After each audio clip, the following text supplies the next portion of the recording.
Welcome, Welcome. Housewives of True Crime. Hi. Hi, hello. Nighttime recording. Nighttime recording. Except maybe you're listening in the daytime, and happy Monday to you. But Gretchen and I are recording late night. We're recording at late night because we're so busy. I haven't even caught up with you as much as I normally am caught. True. It's true. I had lots going on today, and Gretchen had lots going on today, so we did not catch up. And we're not even drinking wine or tequila while we're recording. Oh, I might have had one. Just a little bit. Just okay, a little bit ago. I didn't. Well, listen, I was really hoping my husband was going to stay out of town. He promised me he would. Right. And he came home early. I did talk to Gretchen for 5 seconds, and she wanted to tell me that she was real pissed that her husband was coming back early, which is so funny. Then it's like you have to fake oh, let's make a healthy dinner and not eat cereal. Yeah. Yeah, it's true. Yeah. Mm-hmm. So you know how it be. But I haven't even told you about my trip to the mall. No. And by the way, I cannot believe that Gretchen went to the mall, because Gretchen, to me, doesn't seem like a shopper. I dragged her out to shop in New York, and I don't think she was. No, I do like to shop if I know what I'm going for, specifically, but I'm not let's just go to the mall. That sounds fun, girls. No, that's not me at all. Okay. But my husband needed some new clothes for, some situation. He's got the business clothes and he's got the casual, but he needed to blend the worlds for the business casual. Okay. Okay. There is a thing called business casual. Yes. So I guess for that reason. Yes. So we needed some help. So I ventured out to the mall, which I have not been to in years. Okay. Mm-hmm. So I took my children. They were really excited. We went to. I haven't been to the mall in years. No, what is this place? No, I never. They were like, this is an Amazon. It's like an actual thing. Yeah, because let me tell you, when you have 3 kids under 3, there is no effing way you're going to the mall. Why would you do that to yourself? Yeah. But my girls have heard of this place called Claire's. I have not been ever. Oh my God, Gretchen, you are I just recently confessed to Tabitha I've gotten through raising children without ever building a bear. Oh yeah, she's never been to Build-A-Bear, you guys. F that, dude. Listen, it's very expensive, so yeah, I think really and now they're too old for it. So yeah, come to me for more parenting advice. Anyhow, Claire's is a new form of hell. What is this shit? It's buy 3, get 3 free. Yeah. Yeah. So I'm thinking everything is cheap? It's so expensive. It's so expensive. Yeah, it is, and it's cheap shit, dude. I made these girls spend their own on Temu. I know. That's why this is why we don't go to the mall, kids. So true. But they loved it. So true, yeah. So then after Claire's, and for some reason in our mall, there's all of these stores that have all of the Funko Pops and the Japanese animation, I mean, there must be 10 stores like that in the mall. Anime stuff, yeah. Yeah.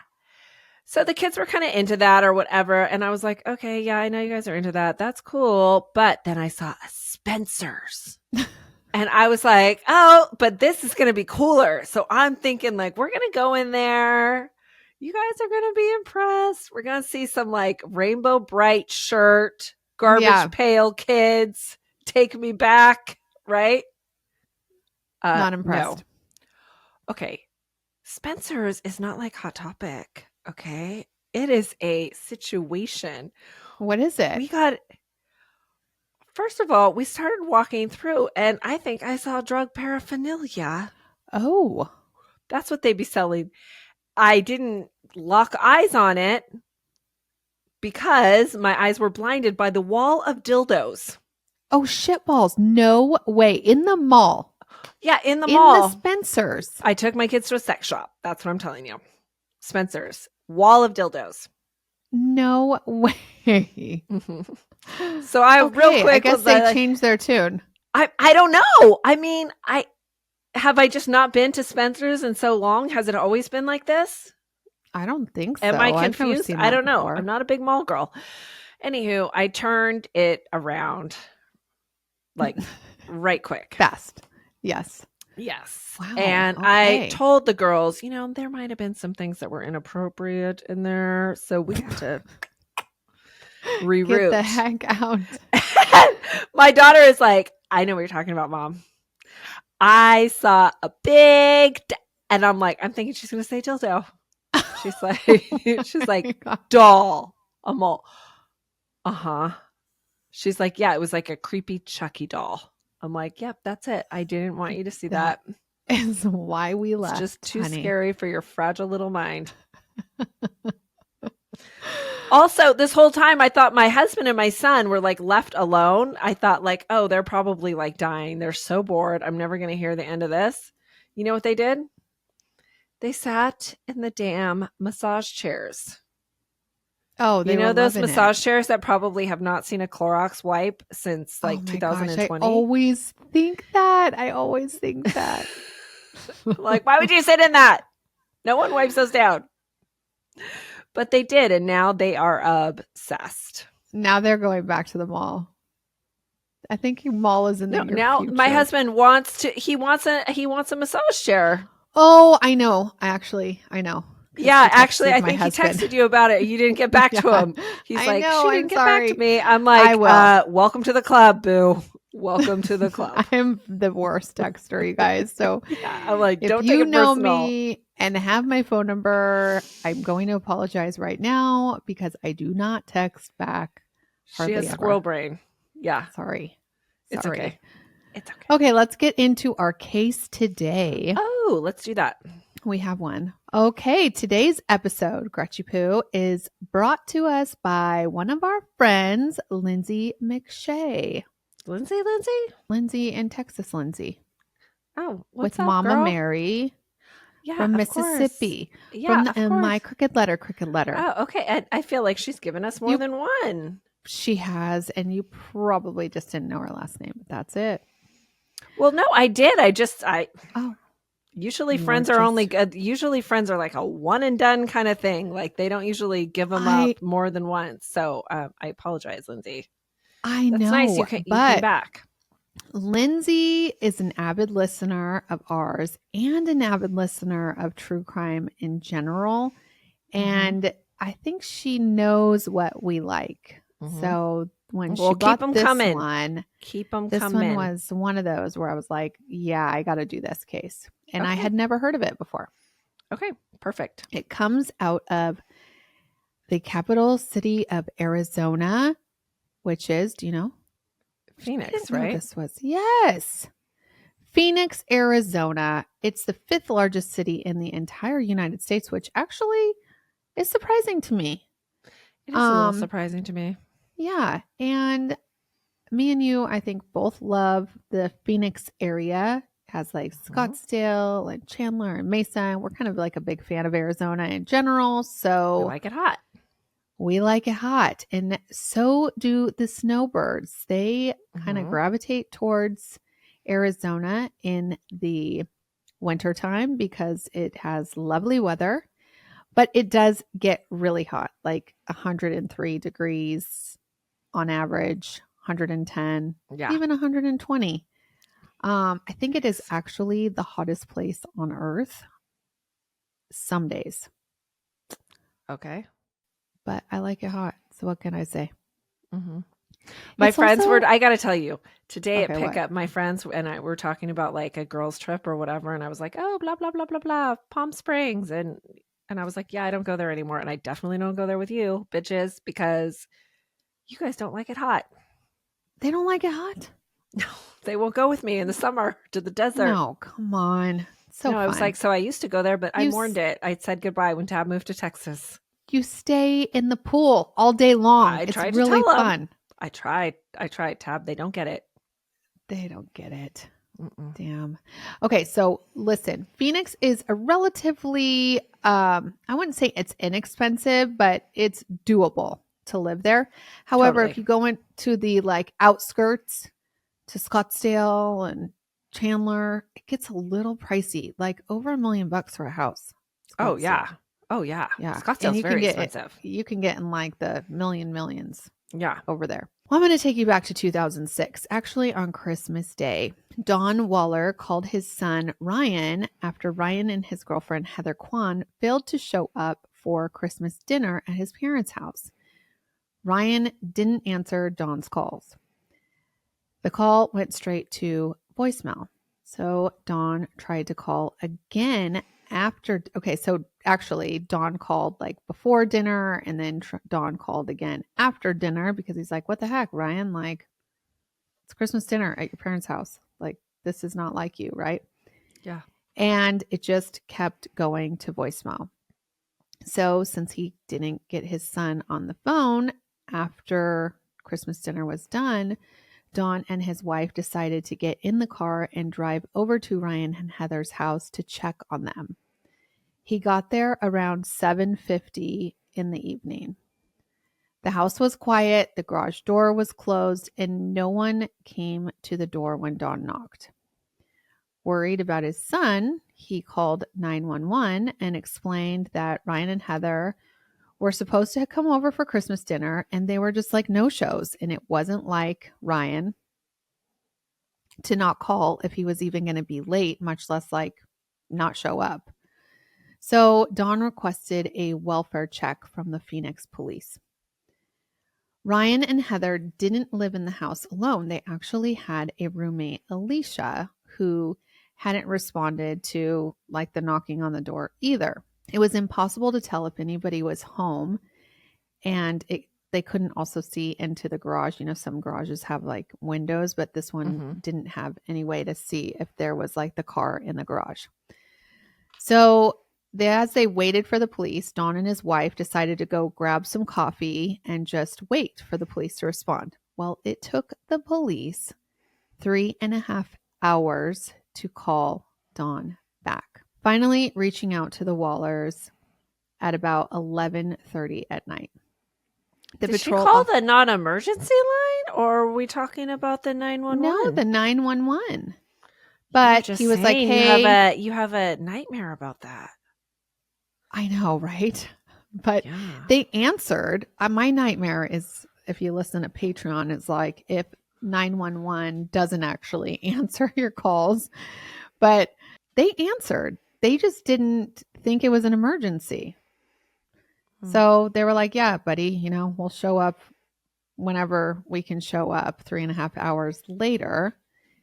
And so they reached back out to the Wallers 11:30 at night, and the officer said he would come over and check on the house. Well, then 30 minutes later, finally, 2 patrol officers met the Wallers in front of Ryan and Heather's home. Sometime after the Wallers had left to get coffee, Ryan and Heather's roommate actually had come home, but gone straight, like she just, I guess, went straight to her bedroom. So when the police got there, they started knocking on the doors and the windows, and Alicia, the roommate, was back in her room and just assumed that Ryan would answer the door. And she never answered the door, which I kind of like. I'm not going to get into this, but it is like, I just think that's odd. Yeah. Yeah. So the police were trying to look through the windows, but they had vertical blinds and they were pulled closed. I hate those. I really hate those too. We don't have them any longer, but I've had them for so many years. I think I had them for like at different places where I lived, and then I got to the point where I was like, I don't care how much they charge me, I'm ripping that shit down because that is ugly. But they do work. Except for when there's a fan. The fan kind of moves them, and actually they always like flip out of the like they thing. do flip out. Yes. I forget. I've seen it where like, sometimes they fall out of that thing, and then I've had them like break, and you got to like put a little Scotch tape over the top to get it to like meet that little hook again. It's true. Those are a special form of hell, just like Claire's Boutique. They go into the same category with me. Okay. Like that is my hell. Okay. All right. No vertical blinds for Gretchen. Okay. Mm-mm. Well, the vertical blinds kind of that I guess they had a fan on in the house, so it kind of opened, and the officers got a quick little peek inside, and he spotted what looks like a body in the house. And they moved the Wallers back, like, hey, we're gonna get into this house. The police then requested a search warrant to enter the house, which delayed entry for an hour. The way that Ryan's dad actually explains this in an interview that he did, he was told that it was due to the fact that Ryan and Heather didn't own the house, that they were renters, that they had to get a search warrant. But it's not the correct protocol. Like if police see something, they are allowed to go If they have in. reason, yeah, they can just go in. It's called Hello. exigent circumstances. So Yeah. I don't know why they were like overly worried. Like maybe they actually didn't see something. I don't know. At any rate, rather than knocking down the door when they got the warrant, the police decided to call a locksmith to unlock the door. That took another 30 or more minutes. After 30 minutes of trying, the locksmith also wasn't able to get in, so he must not have been a good locksmith. They went into a slider that went into the kitchen and a regular door that went to the primary bedroom. And just as they were going to open it, to their surprise, the door swung open, and on the other side of the door stood 18-year-old Ryan Waller. From news reports, Ryan was pretty discombobulated when he answered the door. He had a huge black eye and couldn't really even tell the police officers what day it was. Ooh. When they asked him some questions, he didn't answer the way that the police would want. And the police say that he was a bit combative. So they handcuffed him and brought him around to the front of the house. At the same time, when they were talking to Ryan, they did see inside and saw a girl, presumably his girlfriend, lying on the couch, not moving. So it seemed like she was incapacitated, and Ryan has this big black eye, and so officers handcuffed him and took him around the corner. Okay, so remember when the officer said they could see a body in the house from those vertical blinds moving? Well, the Wallers had just assumed that it was their son for some reason. And so they were like bawling, thinking that their son had died. And then all of a sudden, while they're just kind of standing back, waiting to see if the police get in the house, they see Ryan come around the corner, handcuffed. Don said he didn't even recognize Ryan when he was let out because of some angle. And I told you he has this big old black eye. But his mom knew instantly that it was Ryan. Ryan was placed in the back of the police car, but Don and his wife were not allowed to get near to see if their son was okay. After some time, Don asked a police officer if he could please check on his son, and he was told that Ryan just had a black eye and he was fine. They were told to just go home. It was going to be hours before they could talk to Ryan while the police investigated what had happened. An ambulance arrived on scene and went into the house, confirming that the body inside was indeed deceased, and that was Ryan's 21-year-old girlfriend, Heather Quan. I'm not sure when exactly, but the roommate was also found inside and removed from the home. She was unharmed. Despite Ryan's black eye, no one had the paramedics check on Ryan. And let me describe his black eye for a second. His entire eye was swollen shut. Like his whole entire face was bruised and swollen. But no one thought to look at Ryan's eye. Not to defend the police also, but I'm sure they're thinking like, dude's girlfriend is dead. Guy has a black eye. It's kind of a no-brainer. but it wasn't a no-brainer case, and I'll get to why.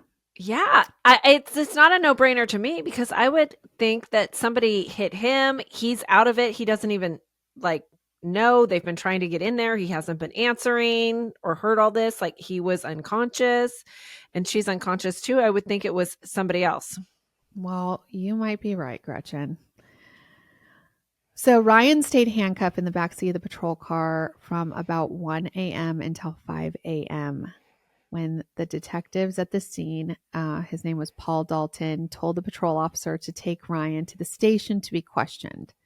Ryan was then stripped down, photographed, and dressed in like this white one-piece kind of Dexter-style suit. Mm-hmm. Waiting for the detectives, Ryan fidgets with the handcuffs. He slips them like onto his wrist, locks it. He's kind of like going nuts. He stands up and tries to walk out, not even realizing that he's like attached to the table. As soon as the questions start, Ryan seems really confused. He's dazed. He complains about his head hurting, but he's interrogated for an hour. And after an hour, the detective notices that all this talk about his head hurting, maybe he needs to get a closer look at Ryan's face. And this is when he sees that Ryan has a hole by his nose. So they call for medics. You can literally see a hole on the left side of his nose and a matching one on the right side, where we will learn these are from bullets that went into Ryan's face. Oh my gosh. I want to play a pretty good portion of this interrogation for you because you might be thinking, like, how can this guy have a bullet in his head and he's talking to the police for a pretty decent amount of time? And I kind of want you to hear like his like how he's talking to the police so you can kind of get an idea of what was going on. So I'm going to play this for you right now. What was an accident? Heather's last name? No. What was an accident? Heather hitting me. What did she hit you with? Her hand in the eye. Did you guys have an argument? Not really, no. Not really? Uh-uh. What happened for her to hit you in the eye like that? She just hit me on accident. She was giving Christina a head. She was what? She was helping Christina with her hair or something. I don't know. Who's Christina? She's on the couch. Christina's on the couch? Okay, so after a lot of back and forth and a very inconsistent confusion that was pretty clear from Ryan, in my opinion, Detective Dalton finally realizes that, Ryan is injured. Yeah. And he kind of says to him, like, he's like, if you're going anywhere, because Ryan's like, I want to just go to sleep. And he's like, if you're going anywhere, you're going to the hospital, buddy, to get your eye checked out, right? And then he notices that, holy shit, actually, you do need to get your eye checked out. Yeah. So it makes you pretty infuriated to think that, like, this detective was so in his own head. Cavalier about. Yeah. Head injuries are no joke. Just a couple of weeks ago, we had somebody we know took a fall, landed on their head, didn't take it seriously enough, maybe, and didn't wake up. No way. Ever? I was in Texas when we found out. You remember this? Yeah, my neighbor, she fell down her damn stairs last week. I know. That's who I thought you were talking about. That's why I'm confused. Sorry. I was like, wait. No. Yes, and she got a concussion. She got a concussion, and I just saw her today, and she's like, my head still hurts. I can't look at screens. Like, she's like in a bad way. Still, it's been a week. Yeah, it is. Like, head injuries are real. Yeah, it's no joke. So when the detective finally sees holy shit, what is going on here? Ryan, he goes, what happened to you? And Ryan says, I got shot. And Detective Dalton asked him if he knew who did it. And Ryan told him, yeah, Richie and Larry Carver. And he says, oh, well, how did that happen? And he goes, with bows and arrows. But I'm telling you, he's confused. He says bows and arrows. At one point, he says I can't remember if it says shotgun or something like that. It's a revolver. He's just, he's out of his mind. So this is when they realize something horribly, terribly was wrong with everything, right? This is where the no-brainer is a brainer. Something happened. Mm-hmm. So firefighters were brought in quickly and determined that Ryan was seriously injured and rushed him to the hospital. This is now December 26th, over 6 hours after being taken out of his house in handcuffs. Meanwhile, Ryan's parents still do not even know where he was or that he was being interrogated, but he is an adult, but barely, he's 18. And they don't even know that he's a suspect of, his girlfriend's murder. Yeah. They were totally left in the dark until they got a call from the hospital telling them that their son was in critical condition. Can you imagine? Can you imagine you saw your son walking out of the house 6 hours before, and then you get a call saying that your kid's life is on the line? That is terrifying. Okay, now things get even weirder. The coroner estimated that Heather had been dead since December 23rd, which means Ryan had been living with 2 bullets in his head for 3 days.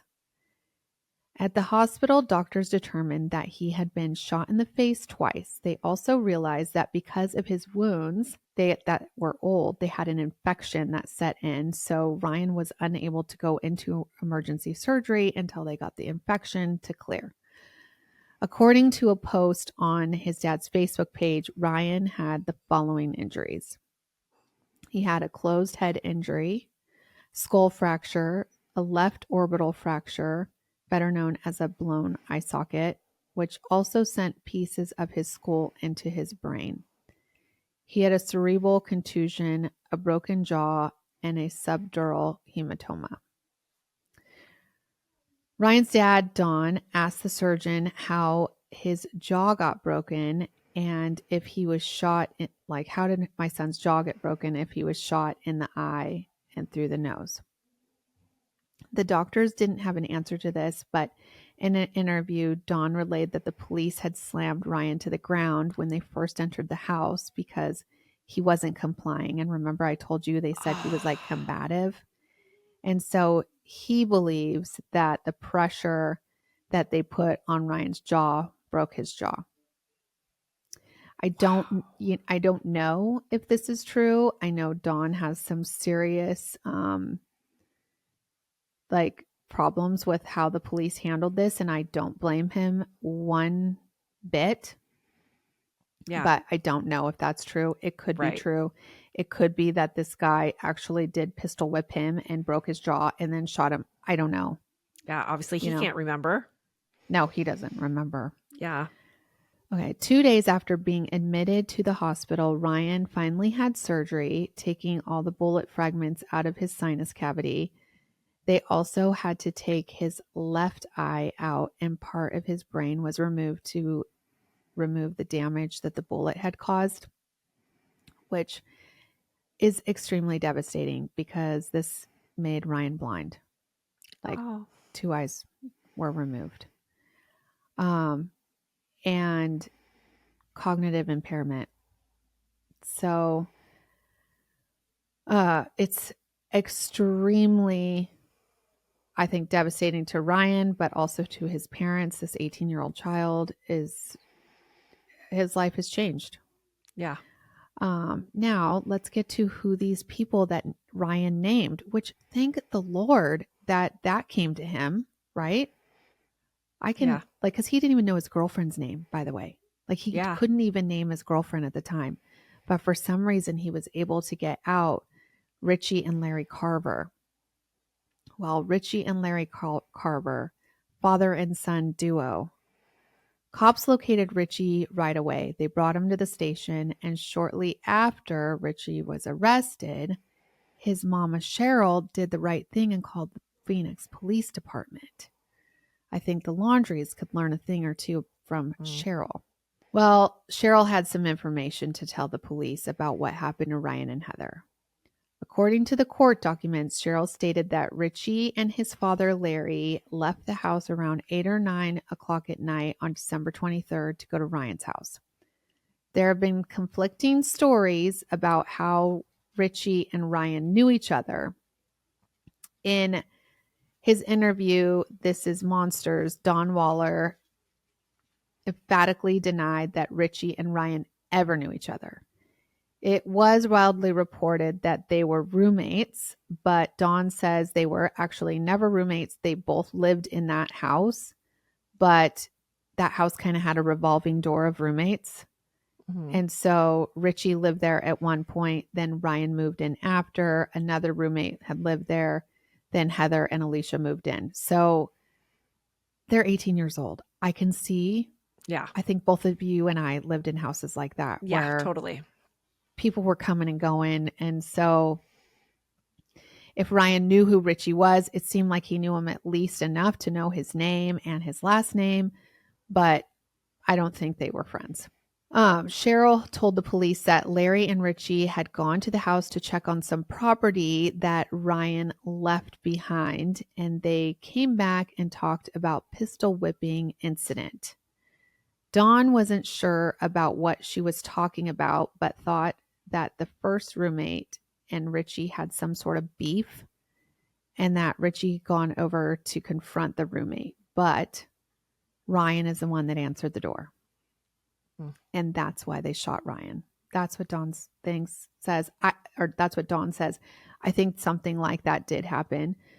Continuing with Cheryl's interview, she told the police that Larry and Richie got back to their house and Larry told her, I just fucked up. I killed 2 people and I got to get out of here. She said that Richie was standing right by his dad when Larry said it.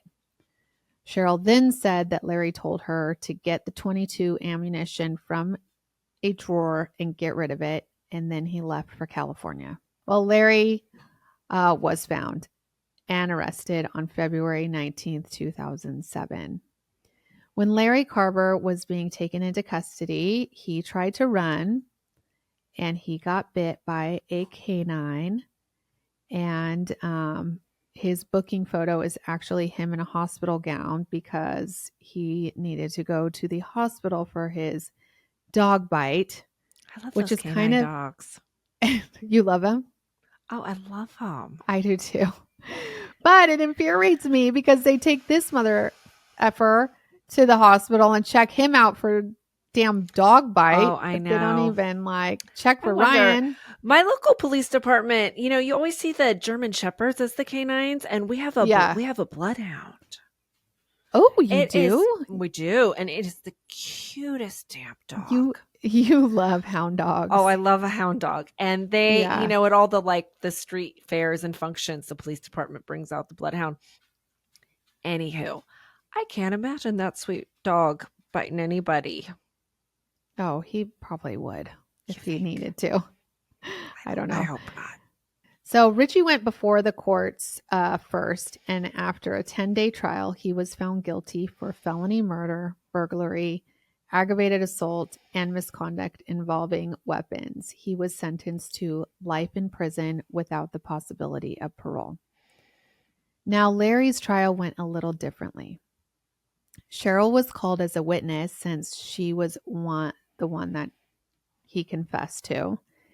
Except she took the stand and she claimed spousal privilege and was not required to provide her account of what had happened. And so Larry's case was dismissed, which I think you and me both are like, what the fuck? How could that happen, right? Well, I feel like you should have testified just so that he goes away so you live. Yeah, right. Because he's, yeah. Yeah, I agree with you. Yeah. Yeah. Well, Heather's family was not okay with this, and they Nuh-uh. took to the courts and ultimately came out on top with a ruling that would become known as Heather's Law.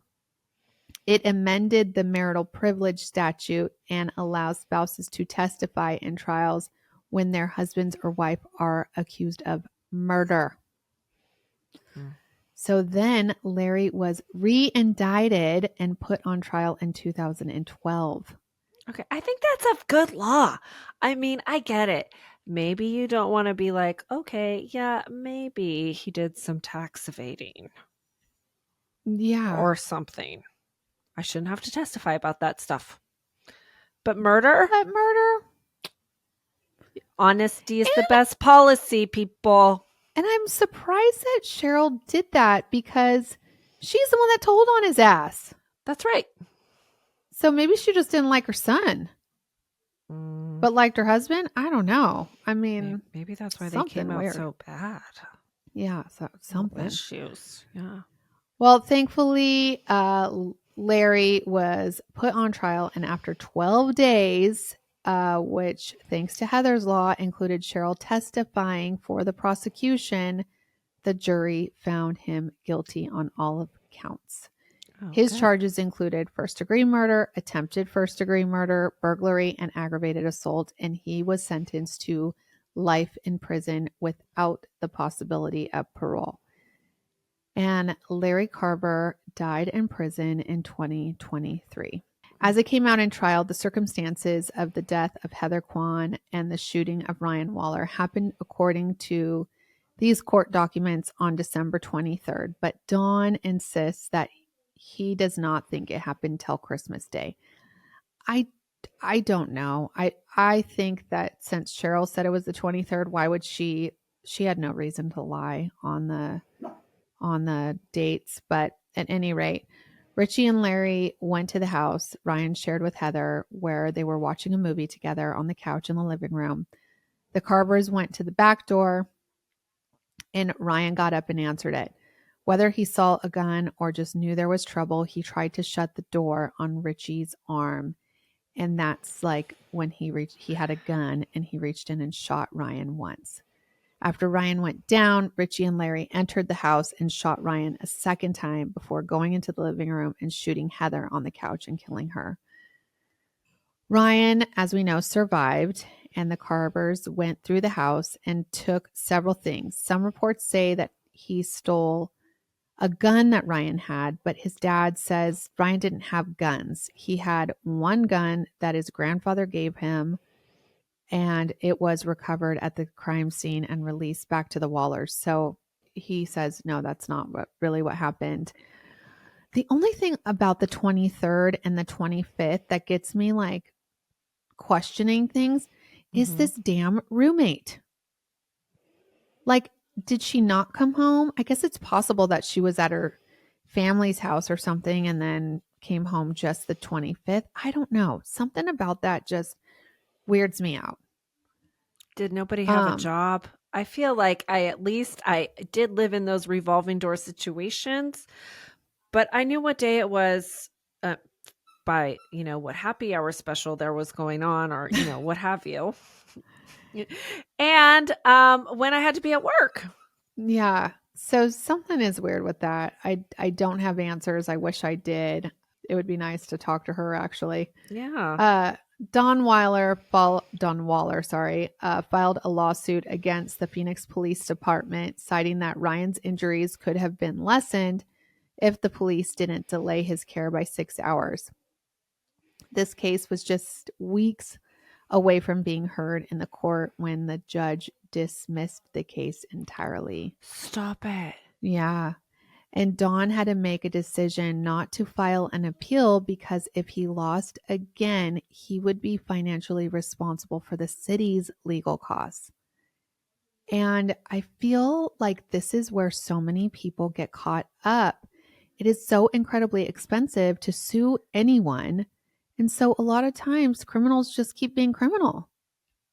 It's so interesting though, because it's always like There are also, on the other hand, there's so many people that fucking sue that have no business suing. I know. But how do they have the money to do it? And the word I got this phrase from a recent chat with Tom Smith, but it jams everybody up, It right? totally It be does. jamming. Okay. It does. So it is so frustrating because does. there's all these frivolous, lawsuits, and justice is not prevailing when it know. needs to. It's totally true. Clearly, yeah. Because the only thing that is going to change a situation like that happening again is for, the powers that be to get hit in the pocketbook. Yeah. That's how it works. Yeah, it's true. So they need to And get hit. And that's why the judge dismissed the case. Like, let's be real. That sucks. Yeah. Ryan's life would never be the same. He was unable to live on his own and move back with his dad. He had short-term memory issues and had to have questions repeated to him over and over. His dad kind of explained it like somebody that has Alzheimer's, which is kind of how he acted in the police interview. Yeah. Ryan also suffered from seizures after this, so severe that he bit half of his tongue off at one point. He broke his nose, broke his ankle from these seizures, and unfortunately, Ryan ended up passing away when he was just 27 years old, January 20th, 2016. After, by the way, hitting his head from a seizure, and it caused a brain bleed. So just It's a 9 really years sad. Rest after. in peace, Ryan. Yeah. It's awful. The family decided not to pursue additional murder charges for his death, which I think they could have, but they did not want to go through another trial. And since the Carvers were already serving life without parole, they thought, fuck it. Ryan Waller was born on February 12th, 1988 in Knoxville, Tennessee, but moved to Arizona with his family where he graduated high school.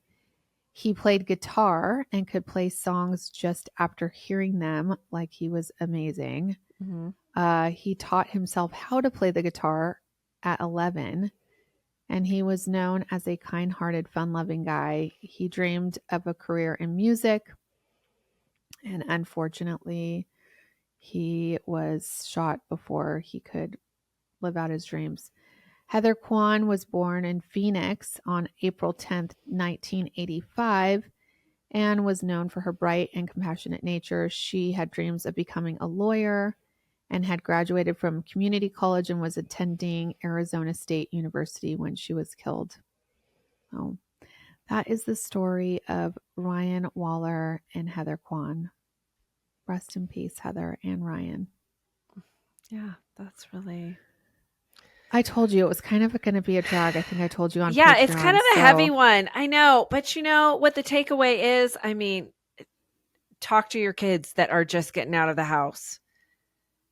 See something, say something. Don't insert yourself in shit. I mean, not that he did any of that, but I think it reminds me of so many. Tab and I knew a lot of losers. A lot of them are not alive anymore. Yeah. And that is true. And we're kind of lucky that we, managed Got to out of navigate, through that. And it's just so important to just instill in these, teenagers, young adults, whatever, go with your gut. I know. You don't owe anything to anybody, whatever. Don't give out too much information about yourself. Yeah. The other thing is, I think police can really learn from this case too, right? There's you have to have some compassion and really know if somebody is acting police like are just totally people. Yeah. Crazy though, maybe he's not totally crazy. Maybe something else is going on in that kid's head. And he was 18 years old. Yeah. He's a kid. That's awful. Yeah.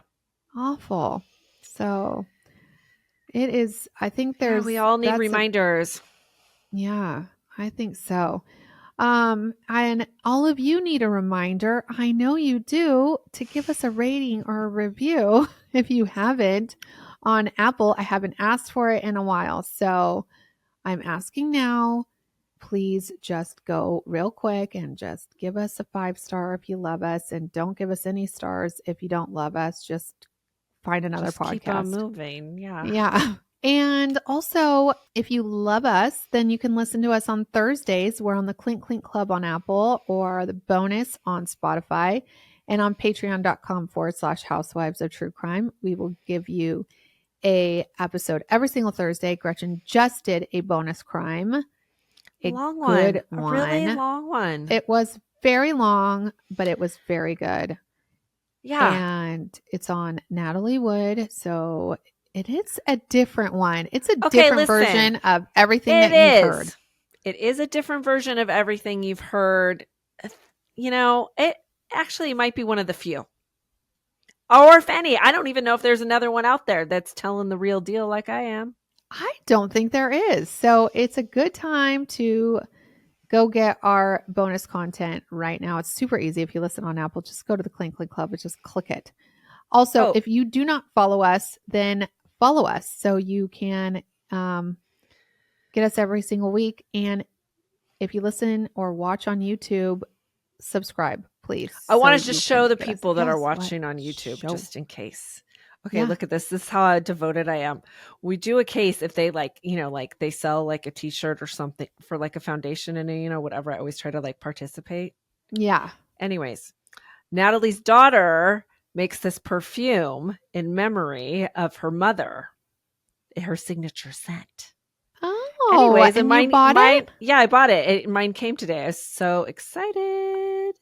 That Anyways, is you can get it too. so And it's so nice. awesome because it is gardenia. And you know, my favorite scent in the world is Gucci Me Bloom, too. which is all, you know, the floral. And it's so good. Oh, Love it. I love it. Mhm. I'm so glad that you're showing that. Okay. Well, you too can get that, and you too can also listen to Gretchen's case. I think that's all we have. If you need some good skincare, go to 5 Crimes. We have it all there. You can get your hair to grow, your face to glow, and your skin to be tan, because, you know, spring break Yeah. is a coming. It's coming. All right. Have a wonderful week, everybody, and we'll see you Thursday on Patreon. Okay. Clink, clink. Clink, clink.